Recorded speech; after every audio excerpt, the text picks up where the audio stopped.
Hi, everyone. We have just started with our coronavirus startup stimulus webinar.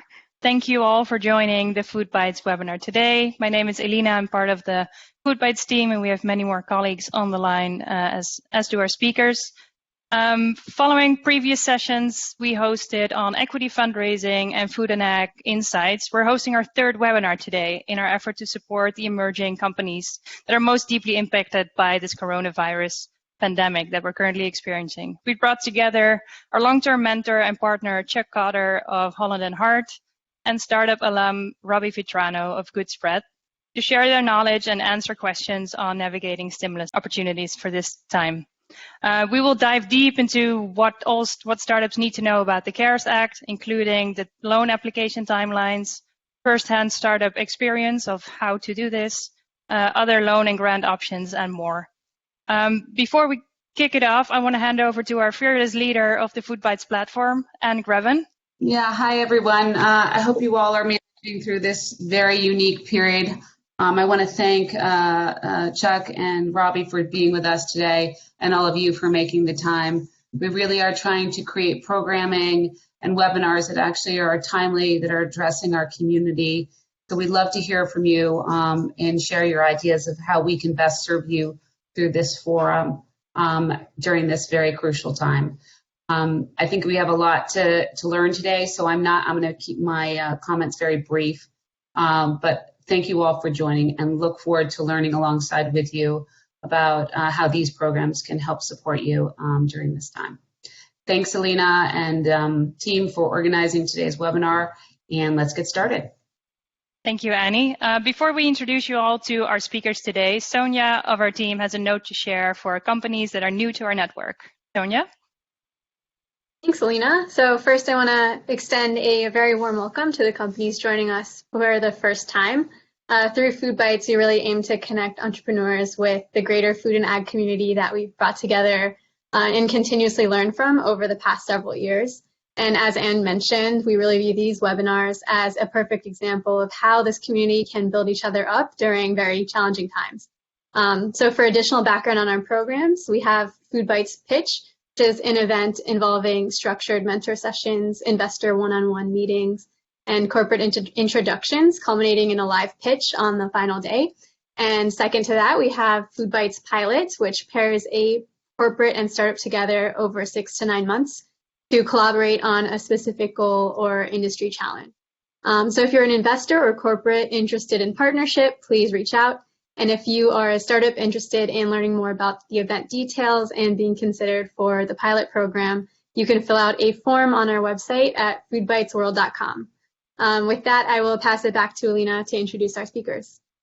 Fantastic. Thanks, Sonia. So this is the time to announce our speakers. Our speakers today include Chuck Cotter, partner at Holland and Hart, and Robbie Vitrano, the CEO of Goodspread. If you have questions, please put them in the Q&A box that will show on the right side of your screen. Address them to the speaker that you want to have addressed, and one of the moderators will ask the questions during the Q&A to the speakers. So without further ado, I want to give the floor to Chuck for a quick monologue about what's happening in the market, and then we'll have plenty time for Q&A for the rest. So Chuck, go ahead. All right. Thanks to everyone for joining us. I can't see who you are, but you are very welcome. And I and my team represent, over 100 consumer brands and a lot of the active investment funds in the space. And so the ongoing analysis of the CARES Act, I say it that way because it seems like it changes by the day, but the ongoing analysis of the CARES Act and of the Payroll Protection Program are key issues for not just the companies we work with, but the venture funds we work with. So I'll just give a little highlight of what we're seeing with the Payroll Protection Program and the related loans. And then what I'd really love to do, after Robbie has a chance to chat, is that the two of us just answer as many of your questions as we can about this. Because if you have a question, as long as it's not too specific to your company, it's probable that another company or person on this line has the same question. So what is the Payroll Protection Program, and why does it matter? So we'll talk a little bit more about eligibility in a second, but generally if you're a small business and you have under 500 employees, you should be looking at the Payroll Protection Program. What it is it's the closest thing to free money that you're going to see as long as you use it the way you're supposed to use it. You can get a loan for up to 2 months of your average payroll costs. And when you look at what period of time do I analyze to determine that 2 months, you can either take your trailing 12 months or you can take 2019. And you take that 2 months average, you add 25%, and that's the amount you're eligible to apply for. Now, the first thing I would say is if you're eligible to apply, we'll get to some eligibility nuance in a second, you should absolutely be applying as quickly as you can. The banks have limited amounts of people to whom they can lend, each individual bank, and the program itself has a limited amount of money.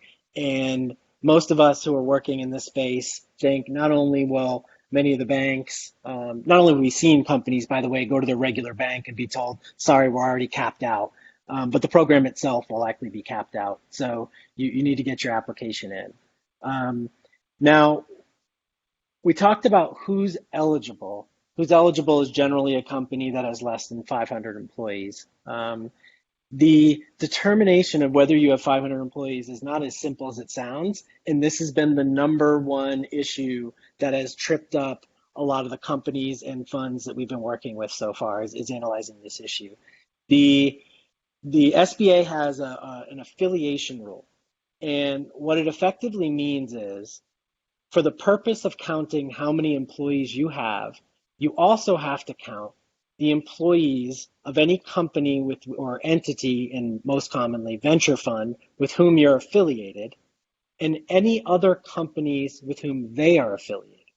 So by way of example, if a venture fund had invested in my company and it was deemed affiliated by the SBA, and it had 10 other portfolio companies that it was affiliated with, all of our employees would be aggregated for determination of whether we and the other portfolio companies of that fund were eligible for the payroll protection program, whether we had less than 500 employees. And some of the analysis around whether you're affiliated is pretty obvious, so I won't spend too much time with it. If someone has the right to appoint the majority of your board, it's probably obvious you're affiliated. If they own over 50% of your business, it's probably obvious they're affiliated. But the one that has had a lot of nuance is if people have the ability to block you meaning your company, from undertaking certain actions, then they are also deemed affiliated. So I don't know how many of the companies on the line have taken venture money or are themselves venture funds, but it's not uncommon that when someone invests in you, they also obtain the right to stop you from doing things like taking on a certain amount of debt, making changes to your equity incentive plans, making changes to executive compensation, paying dividends or distributions, and more. And some of these, I call them their veto powers effectively, cause affiliation by their existence.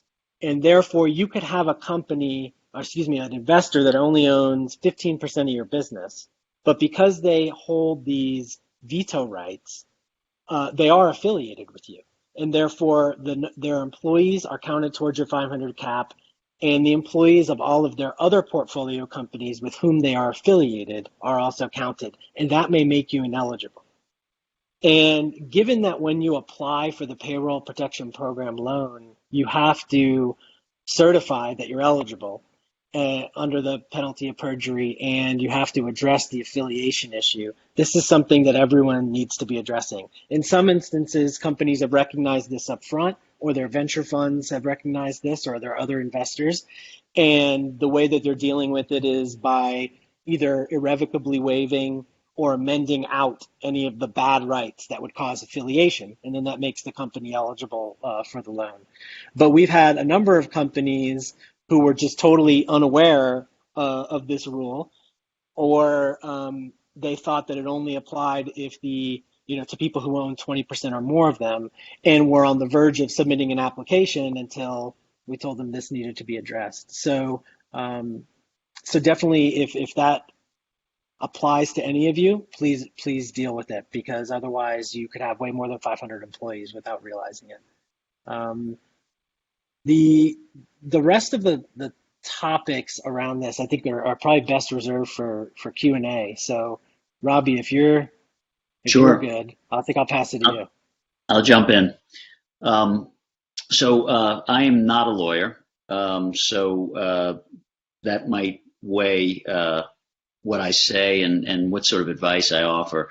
I am a veteran of a couple of different massive downturns while being at the helm of either starting or running a business, going back to 9/11, and as a New Orleanian, going through Katrina.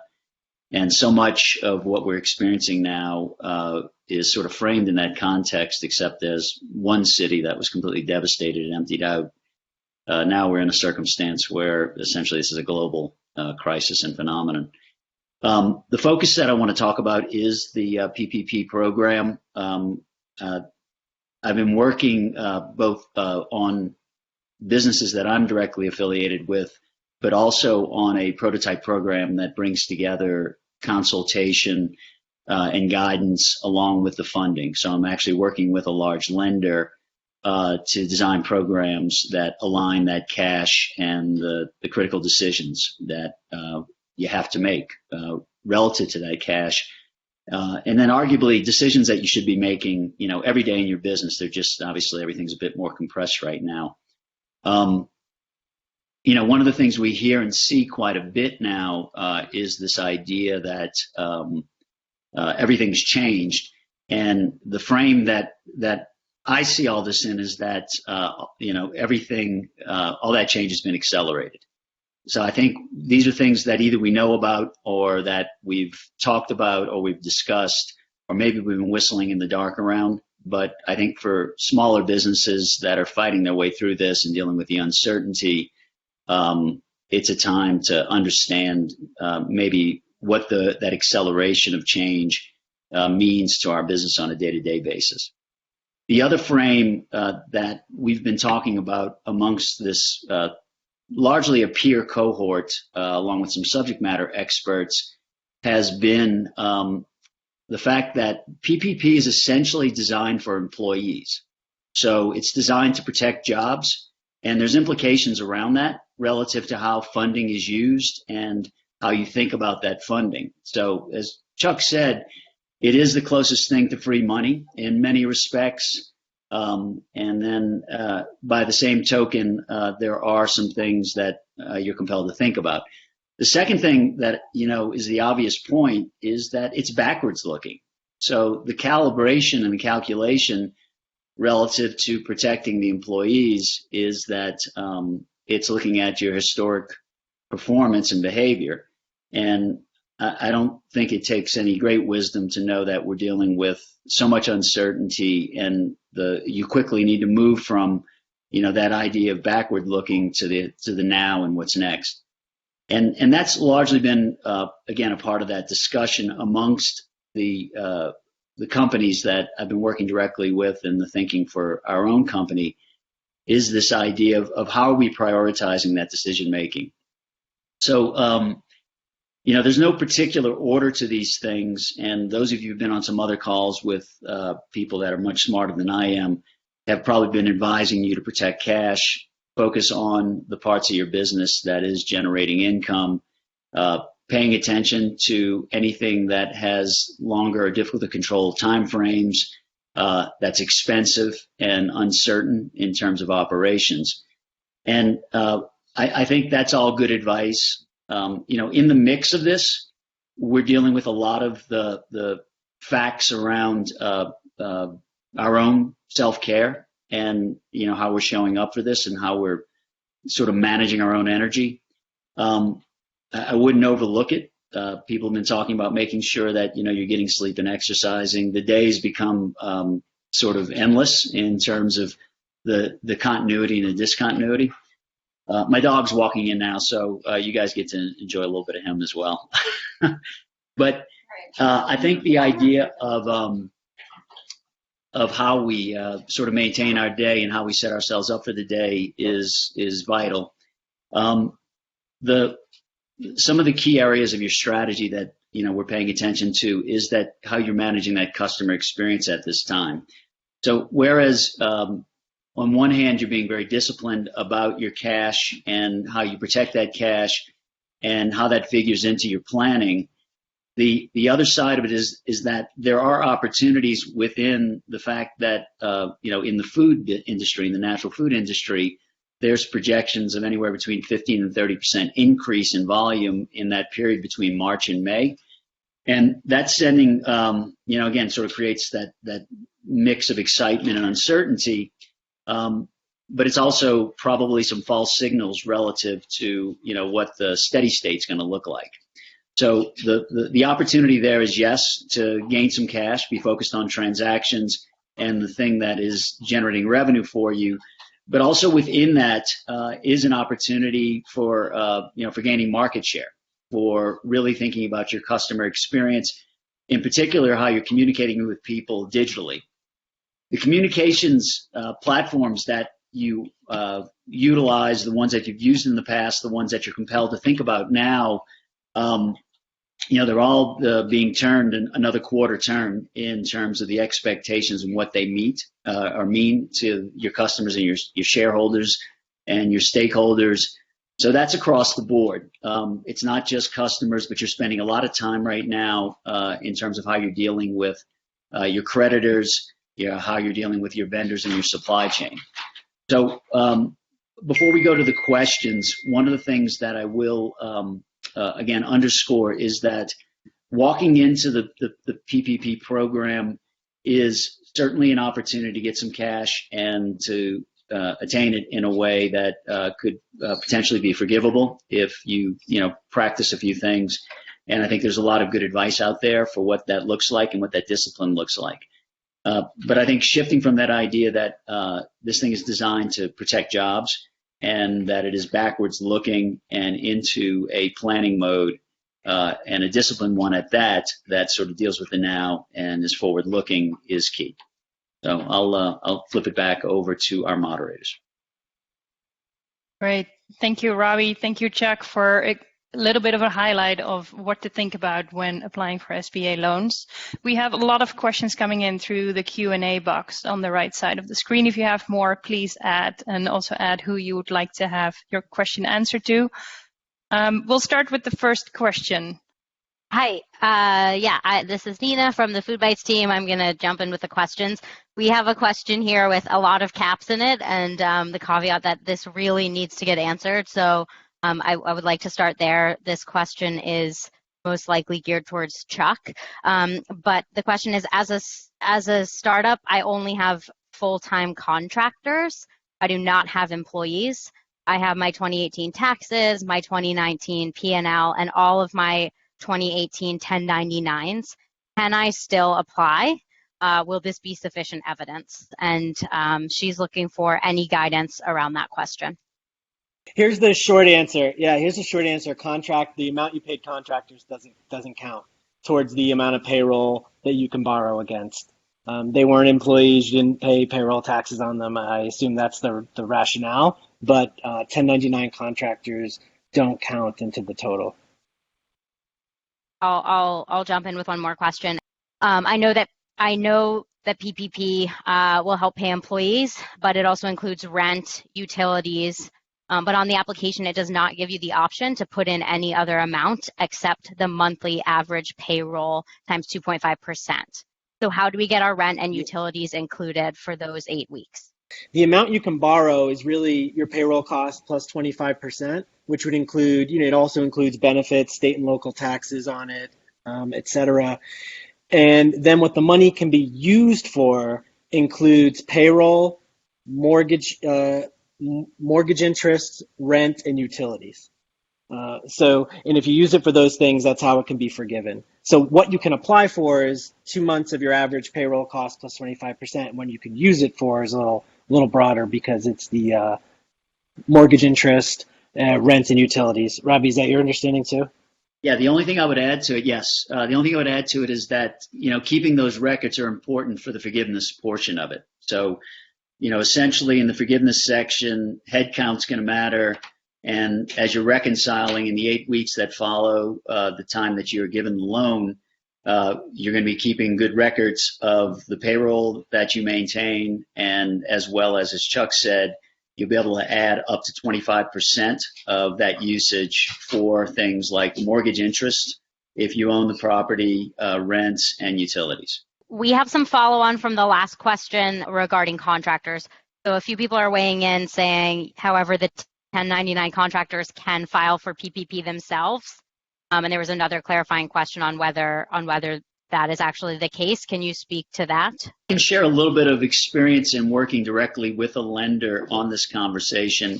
And as I appreciate the intake for 1099 for non-W-2 employees begins this Friday officially, which doesn't mean you shouldn't get your application in, but I think that's when they're supposed to be staging and processing.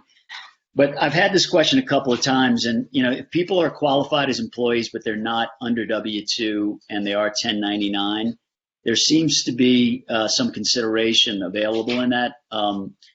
Again, in terms of how the lenders are taking that. I've even had some conversations with lenders that are considering invoicing for small businesses that either don't have W-2 or take a small amount out of W-2.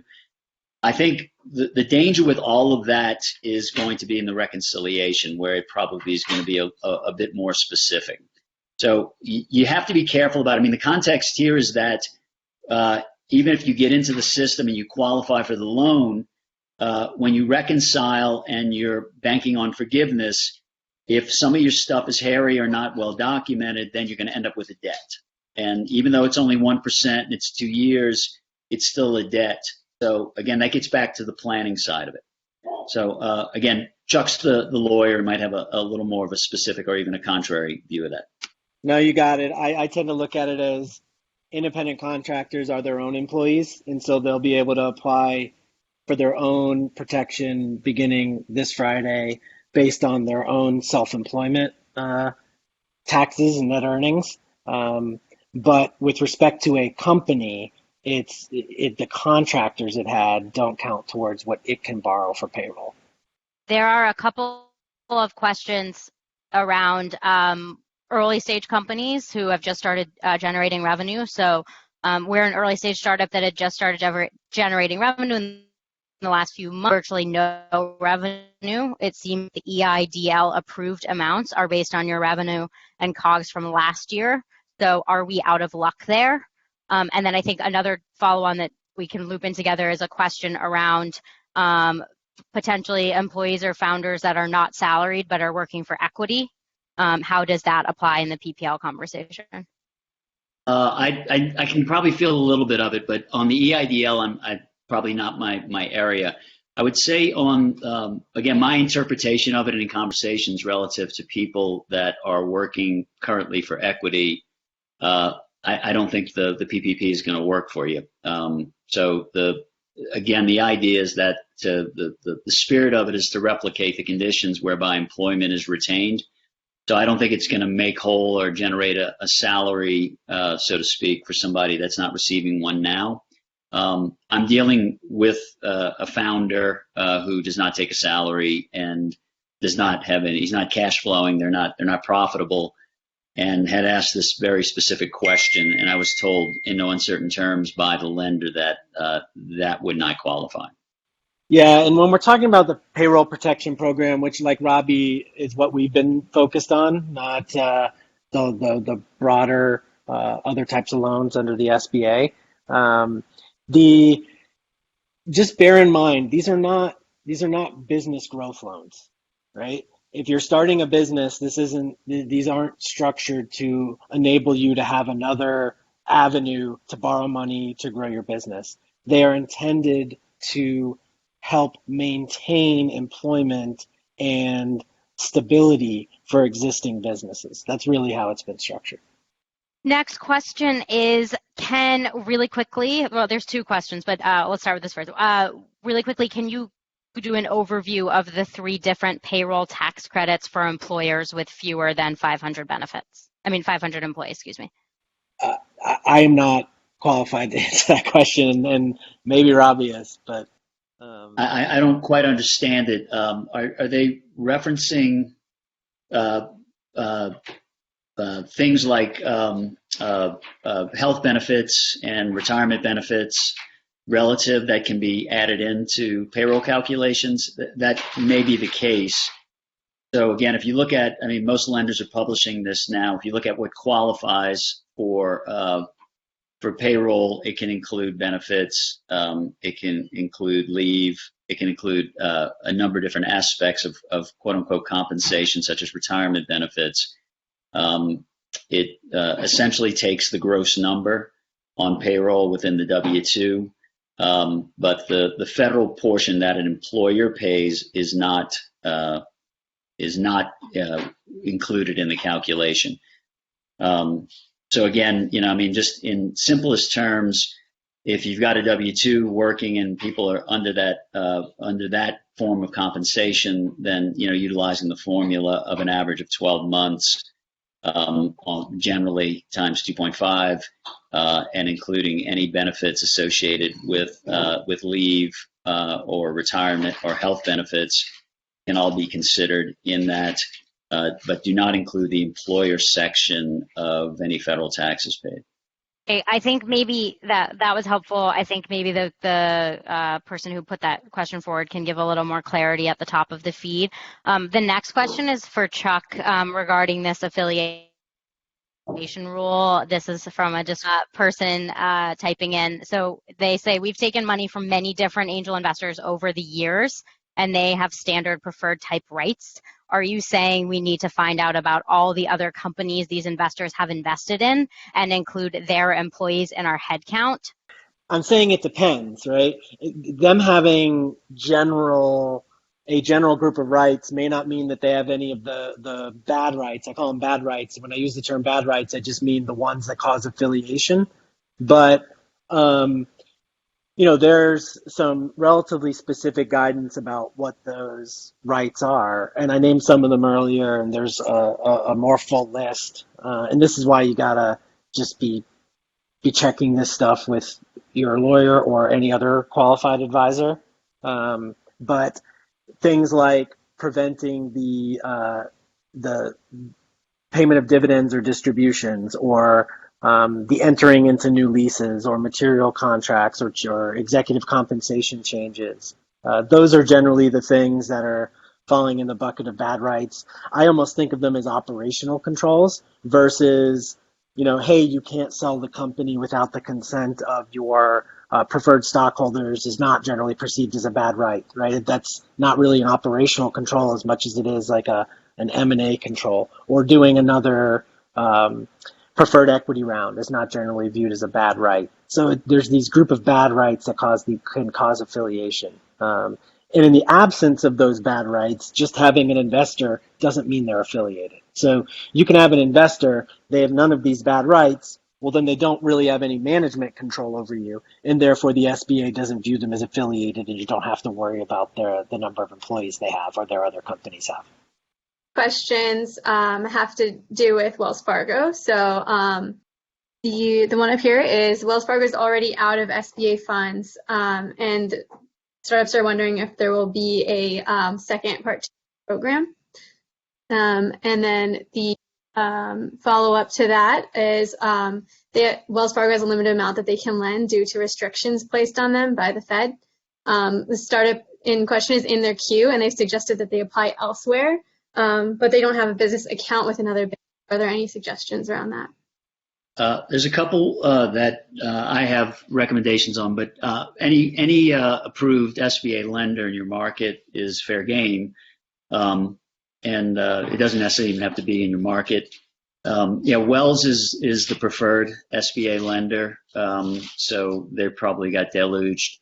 And there's certain caps probably imposed on the volume, as well as maybe their own internal idea of how much risk they want to take. as Chuck said, this thing is changing daily, and I think that's impacting the way that the lenders are behaving. But again, you could go to a list. I believe you can find it on SBA, but certainly through your chamber or economic development, there'll be a list of approved SBA lenders. Obviously, people that are preferred are generally more familiar with it. It can move faster. Although, as I understand it, having a preferred lender status doesn't really change much relative to the PPP. The onus, in many respects, is on the borrower. You need to provide documentation, but they're moving this thing fast, and they're putting a lot of effort, emphasis on what the borrower states and what they provide as support.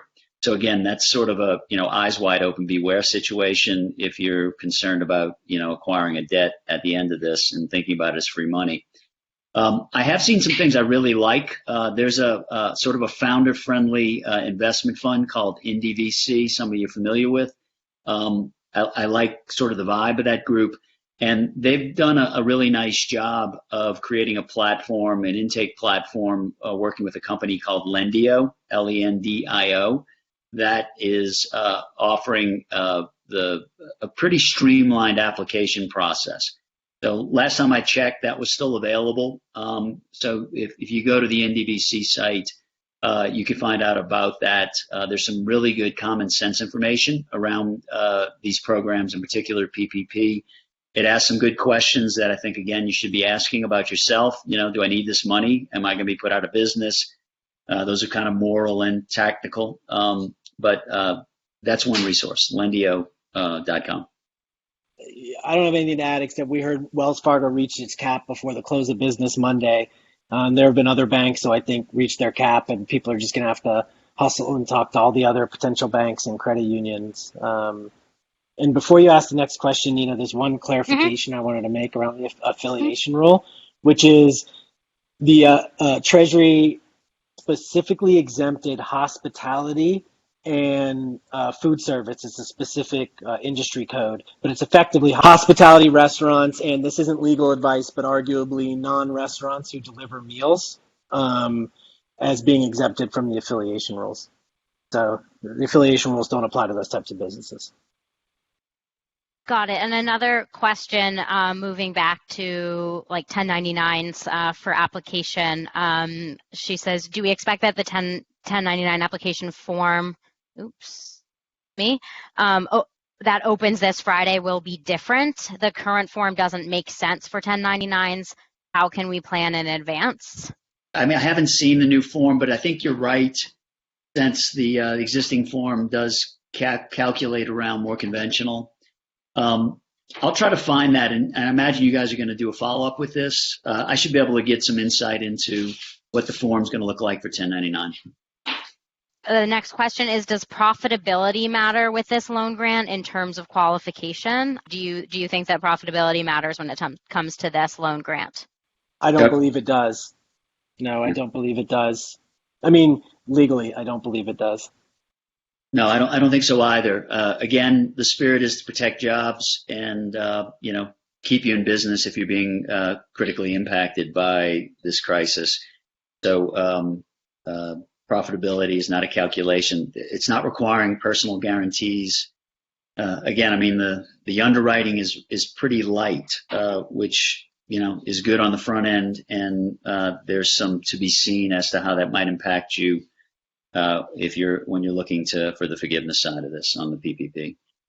Yeah, okay. The other thing I'll say, Nina, the obvious is if your company's not profitable, be careful about taking a loan, right? So, again, err on the side of conservatism, open up a separate account, just be to the letter of the accounting on it, because in 8 weeks, I'm not sure, even though there's going to be a little time before you have to start, you are accumulating interest debt over that period. So again, this is about planning. You need to think about this. Debt may not be a good thing for you in 8 weeks plus if your company's not profitable. I want to switch gears to one of the pre-submitted questions, and then we'll kind of move back to these. But One question that came through in multiple different ways was kind of any recommendations that you have for startups with immediate financial decisions to make in the interim of applying / receiving a loan. By immediate financial decisions, I am guessing we mean things like whether they need to let employees go and terminate certain vendors. I don't know if you have any more specificity, Nina. Do you think that's the point of the question? Yes. You're in the startup mode. I mean, the idea of where your business sits and how it's being impacted by these dynamics. That assessment, that sort of critical assessment within your team and through your advisors is key. And I think that goes without saying. The idea of protecting your cash and over communicating are good kind of 101 fundamentals that you should be working on immediately. So in protecting cash, you're looking to forbear anything that is pending, and that could range from leases to your vendor payments to all of your creditors. Some of that you've got some help from the federal government in terms of that forbearance, and other people you're going to communicate with that. But it is about communicate. What's the Buffett quote about when the tide goes out, you find out who's been swimming naked? It's a similar thing. It's when the tide goes out in a situation like this, you'll find out how strong your relationships are. So there's a hygiene around that, and maintaining those are important. So in terms of those critical decisions, it's what can you control in terms of the cash that you have in hand and that you can protect. Not making any foolish choices around that. If it is about things that are granular about employees, that's going to be case by case. Again, if you protected the employees, the spirit of this is to protect existing employees, but a critical decision, and I know plenty of businesses that basically closed their doors immediately and said, we're just going to protect our cash and we're not going to get into a burn. Especially in the restaurant world, people that were thinking about pivoting to delivery and found out that it was not what they were designed to do, and they certainly weren't able to realize the revenues associated with it, leading more with optimism than reality. It's getting people in trouble. So if you take the loans and you keep employees in place, are you going to find yourself on the other side with essentially not the same volume of business? And might it be better to release your employees and let them collect unemployment, and with the subsidies maybe they work out better because they have certainty and go start planning their next moves. Again, very contextual, but you need to be asking those decisions now and coming up with a couple of scenarios so you can ultimately make those decisions and act on it. Get yourself out of the uncertainty into some idea of what's the best move. And Nina, I'll add to that because I almost view this as a question about maybe more broadly what might have changed that, aside from the payroll protection program, I should be thinking about as a business.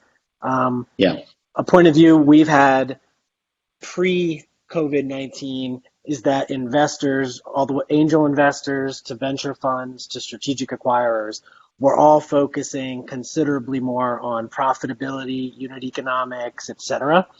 And a lot of, at least in CPG companies have been running the old playbook of, some of these companies have very low to negative contribution margin, poor unit economics. And just because there was so much capital out there, we're just raising money, using it to grow, but not having a sustainable, profitable, real business.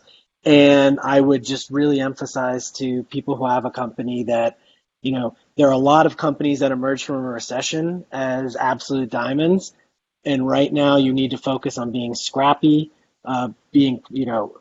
creating products that have good unit economics, a business that could be profitable. This is not the time to have your payroll equal your entire annual revenue and just assume you can raise another $10 million. For some businesses that may work, for most it's not going to. Got it. We have a lot of questions coming in, so again, trying to consolidate them as much as we can. Chuck, we have some clarification questions around if board members if investors are board members, and if if investors hold standard safe notes, could either of those situations affect the affiliation negatively or the affiliation clause negatively?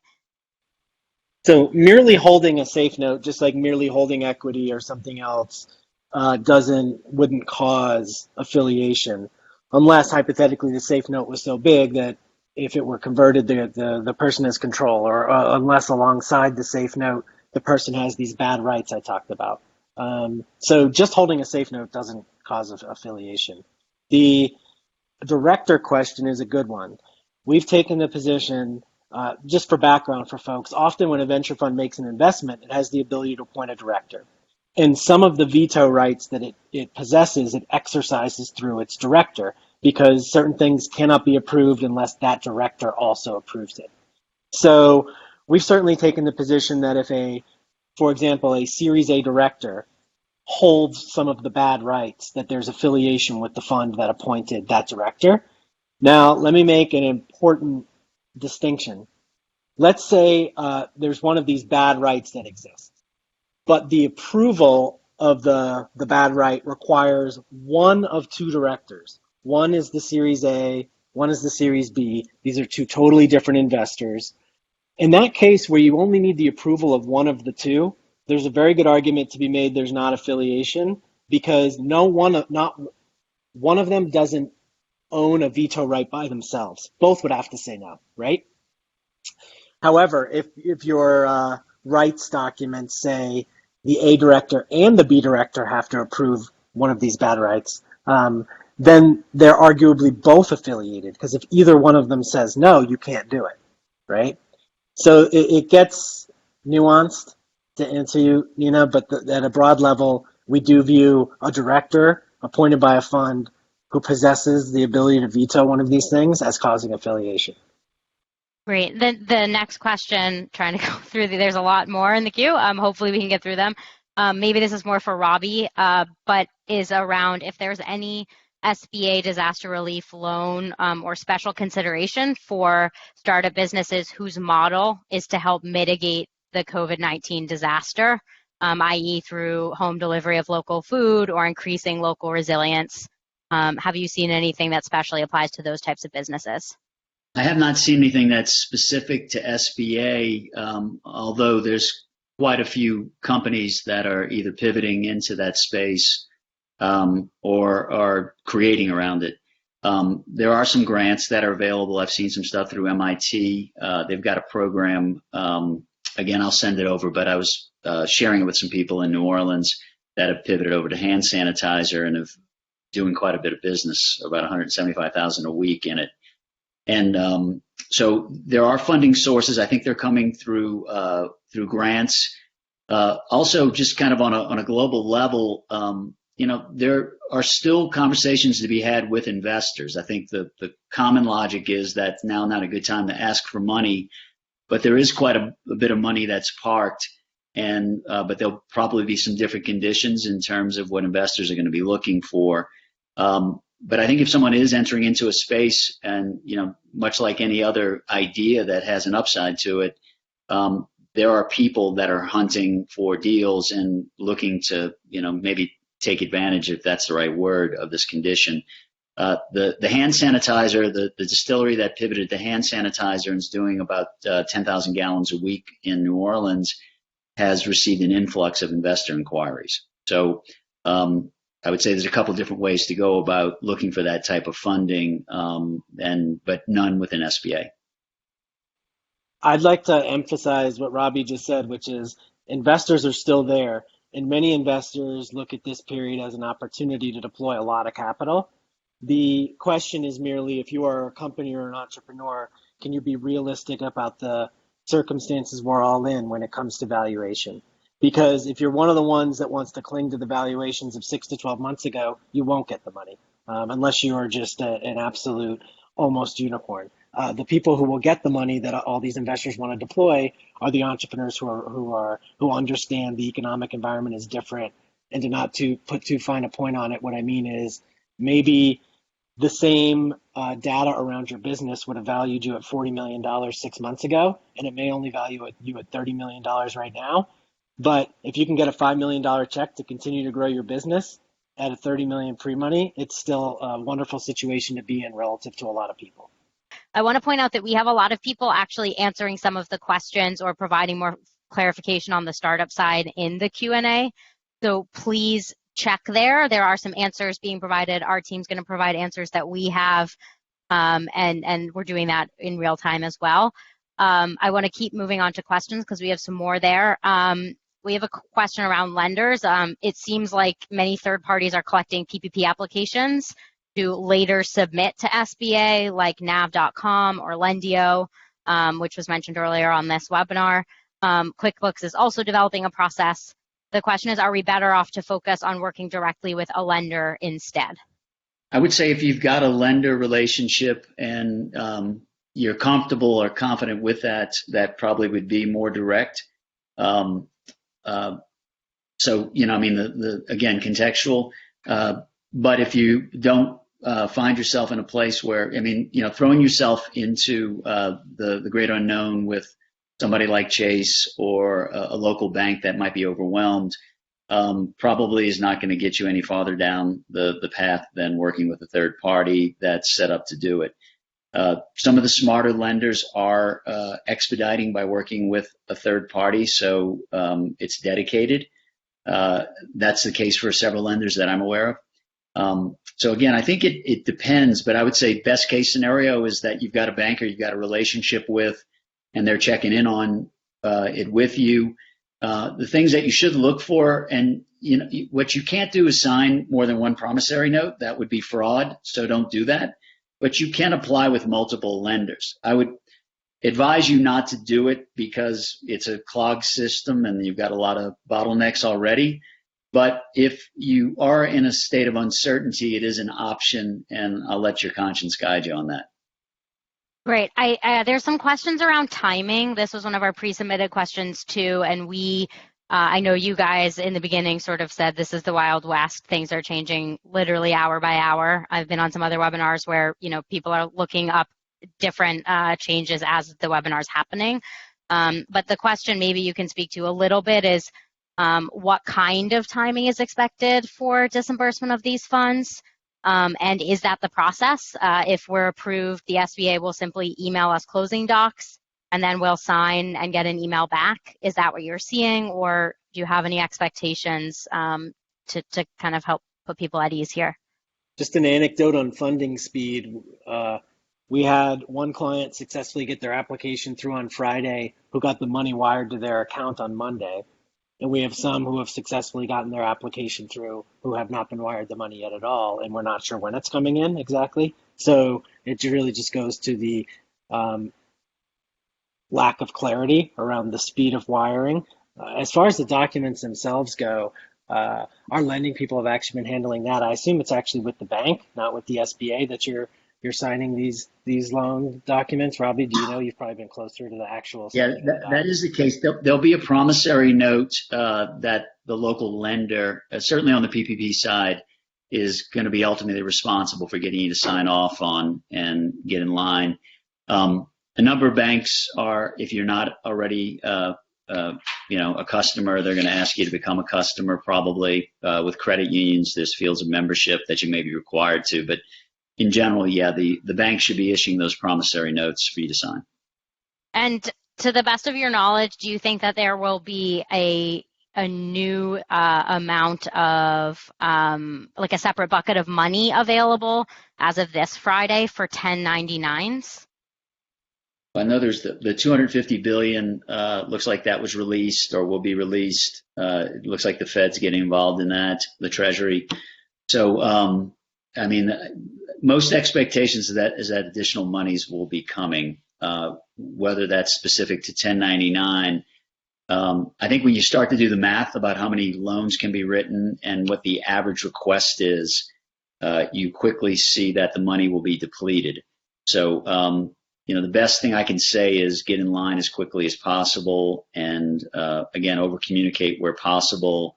Again, best case scenario is that you're able to work through your local bank or lender so that they can keep you top of mind. don't go into a black hole. At the very least, you should get a notification when your application is in and when it's been approved. Most lenders are trying to do like a 24-hour to 36-hour notification that it's been approved on the bank side, but there's still plenty of hair between the banks and the SBA that is still being navigated. So that's where it seems to get trickier for, in particular, on the payroll protection program. Great. Next question. What happens to any accumulated interest on the loan once it's forgiven and turned into a grant? When does the forgiveness process take place? The calculation is 8 weeks after the loan was issued on the payroll protection program or the paycheck protection program, is when the accounting needs to reconcile it. If it doesn't equal to the amount that was lent in the reconciling under what's allowed, then it converts into a loan. There's a 2-year payment currently at a 1% interest rate. It started at 0.5. It's at 1% now.